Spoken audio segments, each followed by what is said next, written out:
Hello बच्चों, हमारा question है what happen when a lyophilic sol is added a lyophobic sol. यहाँ पर हमें ऑप्शन दिया है। पहला ऑप्शन है lyophilic sol get a protect by the lyophobic sol. दूसरा ऑप्शन है lyophobic sol is a coagulated. तीसरा ऑप्शन है lyophilic sol is a coagulated. Fourth option है lyophobic sol is protected by the lyophobic नहीं lyophilic sol protected by lyophilic sol. ठीक है, तो यहाँ पर हमें ध्यान रखना है कि जो lyophilic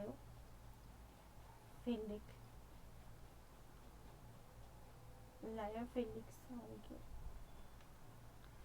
sol are more stable than lyophobic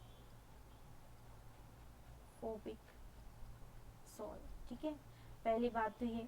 दूसरी बात हमें ध्यान रखनी है कि आपका जो लायोफिलिक सोल होता है ये क्या करता है कि लायोफिलिक सोल लायोफोबिक सोल के चारों तरफ क्या बना लेता है, एक लेयर बना लेता है, जिससे क्या होता है कि आपका जो लायोफिलिक सोल होता है लायोफोबिक सोल होता है वो क्या हो जाता है, प्रोटेक्ट हो जाता है through the lyophilic sol.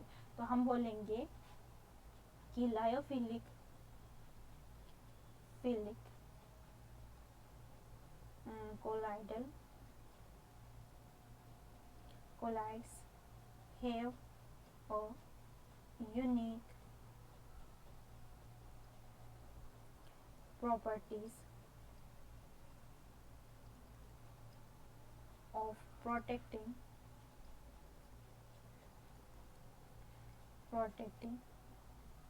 lyophobic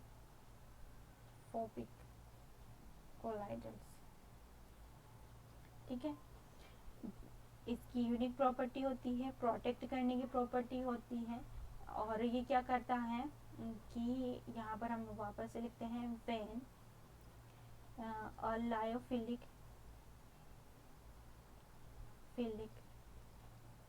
soul is added to the lyophilic soul, then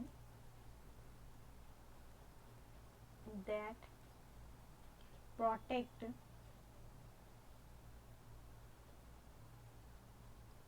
then lyophilic particle formed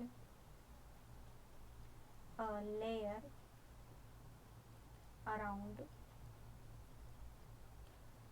lyophilic sol, या फिर हम बोल सकते हैं कि लायोफिलिक पार्टिकल। ठीक है, and protect the later from electrolyte.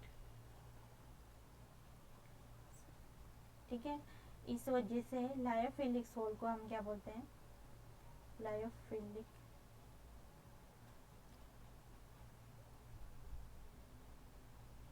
Lyophilic colloid used for this purpose, this protection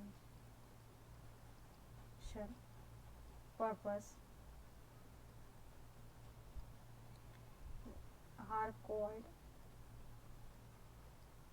also protective colloids।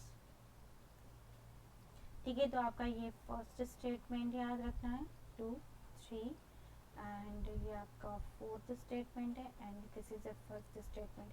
अब यहाँ पर अगर आप देखेंगे स्टेटमेंट्स को, तो जो आपका फर्स्ट स्टेटमेंट बोल रहा है कि lyophilic sol get a protect by the lyophilic sol, तो ये तो गलत है कि आपका लायोफिलिक सोल थोड़े ना प्रोटेक्ट होता है, लायोफोबिक को प्रोटेक्ट करता है। Lyophobic sol is protected by the lyophilic sol. तो हमारा करेक्ट आंसर हो गया ऑप्शन नंबर डी।